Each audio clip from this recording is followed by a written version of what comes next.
Hello SPS Astrology lovers, this is Shankar Pratap Singh and you are watching SPS Astrology। दोस्तों आज हम बात करने वाले हैं केंद्रीय बल के बारे में। और जन्म कुंडली की जब बात चलती है तो बोला जाता है बलों में सबसे बड़ा बल केंद्रीय बल।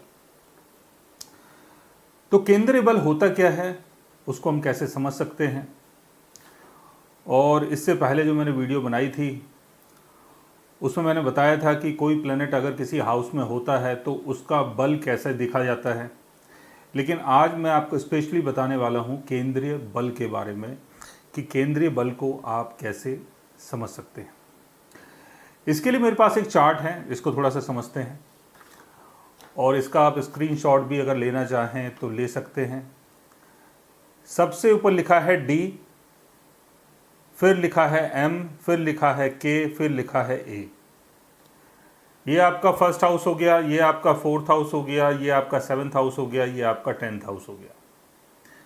तो फर्स्ट हाउस में डी का मतलब क्या हुआ? डी का मतलब हुआ धर्म, धर्म, अर्थ, काम और मोक्ष। फोर्थ हाउस में एम लिखा हुआ है यानी मोक्ष, सेवन्थ हाउस में के लिखा हुआ है यानी कामा, 10th हाउस में ए लिखा हुआ है यानी अर्था। तो धर्म, अर्थ, काम और मोक्ष ये हमारे 4 पुरुषार्थ हैं। और बोला जाता है कि इंसान अपने जीवन में अगर इनमें से एक भी पुरुषार्थ को अगर हासिल नहीं कर पाता है तो उसका जीवन व्यर्थ है, उसका जीना बेकार है। अगर आपने धर्म का लाभ नहीं लिया, अगर आपने मोक्ष को नहीं समझा, अगर आपने कामनाओं की पूर्ति नहीं की, अगर आपने अर्थार्जन नहीं किया, इनमें से कोई भी एक कर लो आप, जरूरी नहीं कि ये सारी चीज़ें आप कर पाएँ। तो कोई भी एक चीज़ अगर आप जब करते हैं तो आपका जीवन सफल माना जाता है। लेकिन जिस इंसान ने किसी एक भी चीज़ को हासिल नहीं किया हो उसका जीवन व्यर्थ हो जाता है।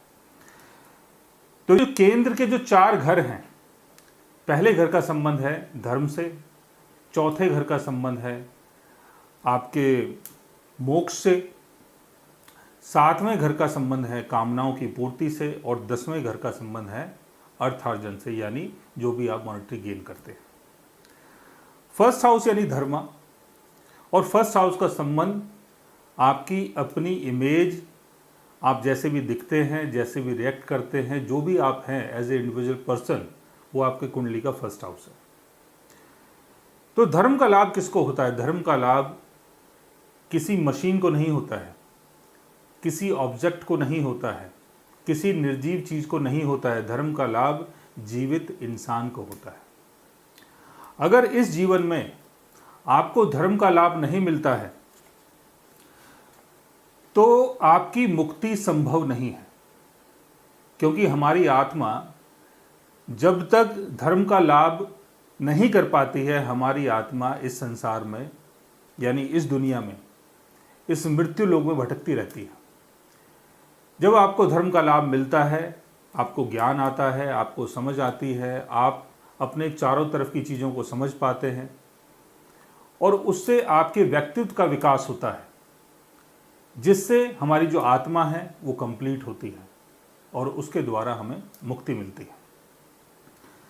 तो पहले घर में अगर कोई ग्रह बैठ जाता है तो वो धर्म का लाभ करवाता है, यानी वो ग्रह आपको ये बताता है कि आप एक्चुअल में अंदर से क्या है। जो भी ग्रह कुंडली के फर्स्ट हाउस में होगा उसका डायरेक्ट संबंध आपकी पर्सनालिटी से जुड़ जाता है। वो कहीं ना कहीं आपकी पर्सनालिटी के अंदर कोई ऐसा रोल अदा करता है जिससे आपकी जो समझदारी है वो बढ़े, आपका जो ज्ञान है वो बढ़े, और जब आपका ज्ञान बढ़ेगा तो समाज में आपकी जो कीर्ति है वो फैल जाएगी। तो पहले घर में अगर कोई ग्रह बैठता है तो आपके धर्म का लाभ करवाता है और आपकी जो भी इमेज है, जो भी पर्सनालिटी है, उसमें एक निखार आता है, आपके व्यक्तित्व के अंदर एक निखार आता है। कई बार हम पर्सनालिटी की बात करते हैं तो पर्सनालिटी की जब भी हम बात करते हैं सोचते हैं कि पर्सनालिटी को बोला जाता है कि भाई कोई इंसान बहुत गुड लुकिंग है, देखने बड़ा हैंडसम है, अच्छा दिख रहा है, तो ये अच्छी इसकी पर्सनालिटी है। लेकिन एक्चुअल में जो पर्सनालिटी है वो ये नहीं है। एक्चुअल में जो पर्सनालिटी होती है वो ये होती है कि आपका व्यक्तित्व अंदर से कैसा है, आप अंदर से कैसे हो। आप काले हो, गोरे हो, खूबसूरत हो, बदसूरत हो, उससे कोई मतलब नहीं है। कई बार ऐसा भी देखा गया है कि इंसान बहुत ज़्यादा खूबसूरत है लेकिन उसको कोई पसंद नहीं करता, और कई बार ऐसा भी देखा जाता है कि इंसान खूबसूरत नहीं है लेकिन बहुत अच्छे पद में बैठा हुआ है, लोग उसको बहुत सम्मान भी देते हैं, लोग उसकी बहुत बात मानते भी हैं। तो ऐसा क्या है? इसका जो असर है वो आपकी पर्सनालिटी से झलकता है, यानी जैसी आपकी पर्सनालिटी होगी सामने की दुनिया भी बिल्कुल वैसी होगी। तो फर्स्ट हाउस यानी हमारी पर्सनालिटी, और फर्स्ट हाउस का संबंध धर्म से है। कोई ग्रह अगर फर्स्ट हाउस में बैठता है तो उसका संबंध डायरेक्ट आपकी पर्सनालिटी से जुड़ जाता है और वो आपकी पर्सनालिटी के अंदर निखार करता है। और कोई अगर मैलेफिक ग्रह अगर फर्स्ट हाउस में बैठ जाता है तो उसके कारण जो आपकी पर्सनालिटी है वो खराब होती है और आपकी बदनामी होती है, आपकी हेल्थ बिगड़ सकती है, आपकी इमेज खराब हो सकती है, आपका जो कॉम्प्लेक्शन है वो बिगड़ सकता है, आपकी जो इंटेंसिटी है वो डाउन हो सकती है, आपकी वाइटलिटी डाउन हो सकती है। ये सारी चीज़ों का नुकसान आपको जब होगा जब आपके फर्स्ट हाउस में कोई मैलेफिक ग्रह बैठ जाता है। तो इसी बात पे कॉफ़ी तो बनती है। अब हम बात करते हैं फोर्थ हाउस की, यानी मोक्ष की। जब आपका फोर्थ हाउस अच्छा होता है, यानी आपके पास अच्छा घर है, सारी चीज़ें बहुत अच्छी हैं, सुख सुविधा की सारी चीज़ें आपके पास हैं, ज़मीन है, पैसा है, फैमिली है, पेरेंट्स हैं, बच्चे हैं, वाइफ है, हस्बैंड है, और जो भी तमाम चीज़ें होती हैं जिनसे हम अपने आप को सुखी समझते हैं, वो कुंडली का फोर्थ हाउस होता है। यानी जब सुख की सारी चीज़ें हमारे पास होती हैं तो इंसान को ये लगने लगता है कि यार जीवन में और क्या चाहिए, सब कुछ है। बच्चे हैं, आज्ञाकारी हैं, वाइफ है या हस्बैंड है, बहुत अच्छे हैं, पेरेंट्स भी बहुत अच्छे हैं, और रहने के लिए सब कुछ भगवान ने दे ही रखा है। तो ऐसे में इंसान अपने आप को बहुत सुखी मान लेता है और कहीं ना कहीं वो आनंदित हो जाता है, यानी आनंद को अनुभव करता है। तो जब आप आनंद को अनुभव करते हैं तो उस आनंद के बाद मोक्ष की प्राप्ति होती है। बोला भी जाता है कि जो चौपाए पशु होते हैं उनको वाणी की कामना होती है, और जो निर्धन होता है उसको धन की कामना होती है, और जो धनवान होता है उसको सुख की कामना होती है, और जो सुखी होता है उसको मोक्ष की कामना होती है। तो जो इंसान सुखी होता है, जिसके पास सुख की सारी चीज़ें हैं, तो वो सोचता है कि यार सब कुछ तो मिल चुका है, भगवान ने सब कुछ दे दिया है, अच्छा परिवार है, घर है, माँ बाप हैं, बच्चे हैं, और जिनसे हम प्यार करते हैं, हमारे दोस्त यार, हमारे पड़ोसी, सारे लोग बहुत अच्छे हैं। तो ऐसा इंसान अपनी अलग दुनिया को जीता है, और ऐसा इंसान ऐसी चीज़ों में इन्वॉल्व होता है जहाँ पर उसको मन की खुशी मिले। तो जो कुंडली के फोर्थ हाउस में ग्रह बैठ जाते हैं वो आपके सुख को बढ़ा भी सकते हैं और आपके सुख को घटा भी सकते हैं। अगर कोई अच्छा ग्रह आपके फोर्थ हाउस में होता है तो इसके कारण जो आपका सुख है वो बढ़ता है, और कोई अगर मैलेफिक ग्रह, जिसको हम बुरा ग्रह बोलते हैं, हालांकि बुरा तो कुछ भी नहीं होता, लेकिन फिर भी बोला जाता है कि अगर कोई मैलेफिक प्लेनेट अगर फोर्थ हाउस में बैठ जाता है तो फोर्थ हाउस से संबंधित चीज़ों को लेकर बहुत ज़्यादा परेशानी होती है। फिर बात करते हैं सेवन्थ हाउस की। सेवन्थ हाउस का संबंध कामनाओं की पूर्ति से है। कुंडली का सातवां घर, कुंडली के सातवें घर को बिजनेस के लिए देखा जाता है, ट्रेड के लिए देखा जाता है, नेगोशिएशन के लिए देखा जाता है, अलियांस के लिए देखा जाता है, पार्टनरशिप के लिए देखा जाता है, मैरिज के लिए देखा जाता है, और जो भी आपका एक रिलेशन बनता है एक दूसरे पर्सन के साथ, उसका संबंध भी कुंडली के सेवन्थ हाउस से है। इसलिए सेवन्थ हाउस को कामनाओं का हाउस बोला जाता है, जो आपकी कामनाओं की पूर्ति करवाए।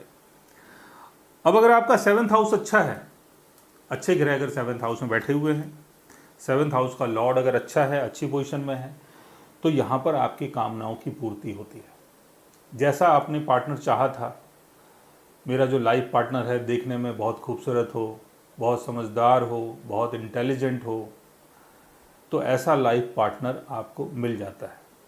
लेकिन 7th हाउस का लॉर्ड अगर यहाँ पर बिगड़ जाता है या गलत पोजीशन में होता है, या 7th हाउस में अगर कोई मैलेफिक प्लैनेट बैठ जाता है, तो आपको मनचाहा पार्टनर नहीं मिल पाता है, और कई बार मिलने के बाद भी बहुत ज़्यादा स्ट्रगल होता है। तो इसके कारण जो आपकी कामनाएं हैं उसकी पूर्ति नहीं हो पाती। तो कुंडली का जो 7वां घर है वो कामनाओं की पूर्ति करवा सकता है अगर उसकी प्लेसमेंट बहुत अच्छी हो। कुंडली का 10वां घर, 10वें घर को अर्थार्जन के लिए देखा जाता है, यानी मॉनेटरी गेन के लिए देखा जाता है। जो भी आप मॉनेटरी गेन करते हैं अपने काम के थ्रू, अपने धंधे पानी के थ्रू, अपने करियर के थ्रू, अपने एम्बिशन के थ्रू, जो भी आप काम करते हैं, जो भी आपने सोचा है और जिस काम को करने में आपको बहुत इंटरेस्ट आता है, मतलब इंटरेस्ट वो कि जिसका संबंध आपके करियर से जुड़ जाए, तो वो आपको अर्थार्जन करवा सकता है। यानी अगर कुंडली का 10वां भाव बहुत अच्छा है और 10वें घर में अगर कोई प्लेनेट बैठा हुआ है, तो वो आपके करियर में, आपके काम धंधे में, आपकी सोशल विजिबिलिटी में, आपकी पब्लिक ड्यूटी में बढ़ोतरी कर देता है। कुंडली का 10वां घर अगर बहुत अच्छा होता है या 10वें घर में अगर उसके प्लैनेट्स बैठ जाते हैं, तो ऐसे में आपका जो स्टेटस है वो बढ़ जाता है। आपके दोस्त यार बहुत अमीर, बहुत समझदार, बहुत पैसे वाले लोग होते हैं, बहुत बड़े बड़े बिजनेसमैन आपके दोस्त यार बन जाते हैं कई बार, अगर कुंडली का 10th हाउस आपका बहुत अच्छा है।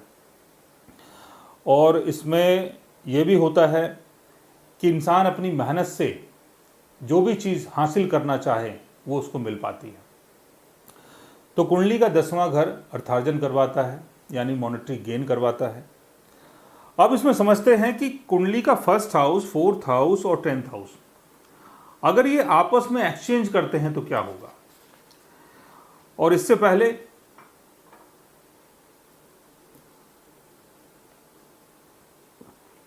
कॉफ़ी पीने से क्या होता है, एक तो आपकी जो मेमोरी है वो बहुत ज़्यादा शार्प होती है, दूसरा आलस कम होता है, तीसरा काम करने में मज़ा आता है। लेकिन कॉफ़ी ज़्यादा नहीं पीनी चाहिए, और 2 या 3 तो चल सकती हैं, कोई बात नहीं, लेकिन उससे ज़्यादा नुकसानदायक होती है।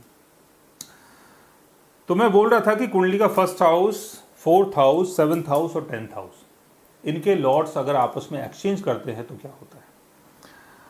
और इसको ऐसे समझ सकते हैं कि 1st house, 4th house, 7th house और 10th हाउस जब इनके लॉर्ड्स आपस में एक्सचेंज करते हैं, तो जहाँ भी एक्सचेंज करके जाएंगे या जहाँ भी ये बैठेंगे केंद्र में, तो इनको केंद्र बल मिलता है।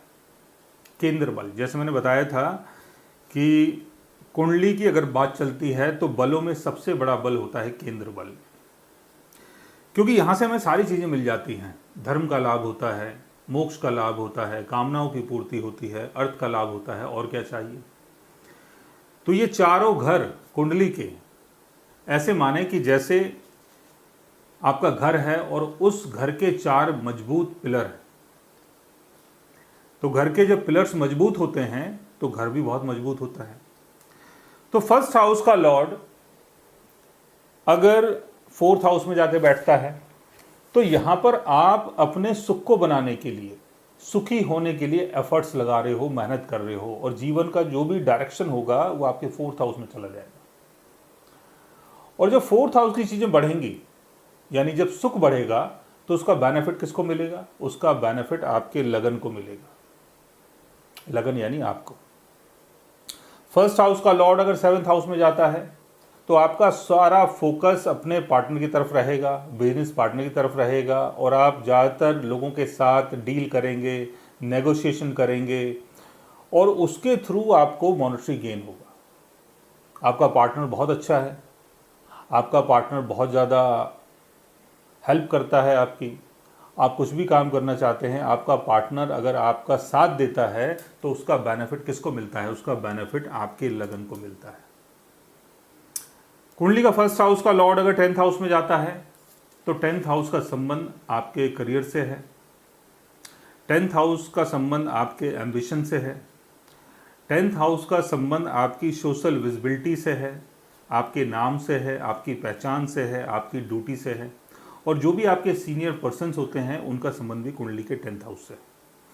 तो फर्स्ट हाउस का लॉर्ड अगर 10th हाउस में होता है तो आदमी अपने काम को लेके, अपने व्यापार को लेके, अपनी पोजीशन को लेके बहुत ज़्यादा डेडिकेटेड होता है, और उसके कारण जो भी उसका सम्मान होता है, जो भी उसको नाम मिलता है, उसका बेनिफिट आपके लगन को मिलता है, यानी आपके फर्स्ट हाउस को मिल जाता है। वैसे ही 4th हाउस का लॉर्ड अगर फर्स्ट हाउस में जाता है तो 4th हाउस का संबंध सुख से है। सुख का लॉर्ड अगर फर्स्ट हाउस में जा रहा है तो सुख किसको मिल रहा है? सुख आपको मिल रहा है। 7th हाउस का लॉर्ड अगर फर्स्ट हाउस में जा रहा है तो यहां आपके पार्टनर के कारण आपका नाम हो रहा है। जो भी आप एलियांस कर रहे हैं, बिजनेस कर रहे हैं, मैरिज कर रहे हैं, शादी कर रहे हैं, उससे आपको ही बेनिफिट मिल रहा है। 10th हाउस का लॉर्ड अगर फर्स्ट हाउस में जा रहा है तो यहां पर आपके करियर के थ्रू आपकी पहचान बन रही है, आपको नाम मिल रहा है। तो इसको बोला जाता है केंद्रीय बल। इसी तरीके से 10th हाउस का लॉर्ड अगर 4th हाउस में जा रहा है, 10th हाउस का संबंध आपके करियर से है, 4th हाउस का संबंध आपके सुख से है, तो यहां पर आपका काम और आपका सुख दोनों एक साथ जुड़ गया। इसका बेनिफिट किसको मिलेगा? इसका बेनिफिट भी आपको मिलेगा। 7th हाउस का लॉर्ड अगर 10th हाउस में जा रहा है, 10th हाउस का लॉर्ड अगर 7th हाउस में जा रहा है, तो यहां पर आपका जो पार्टनर होगा उसका रोल ऐसा होगा कि जिसके कारण आपकी सोशल विजिबिलिटी बढ़े और आपके करियर में आपको बहुत ज़्यादा बेनिफिट मिले।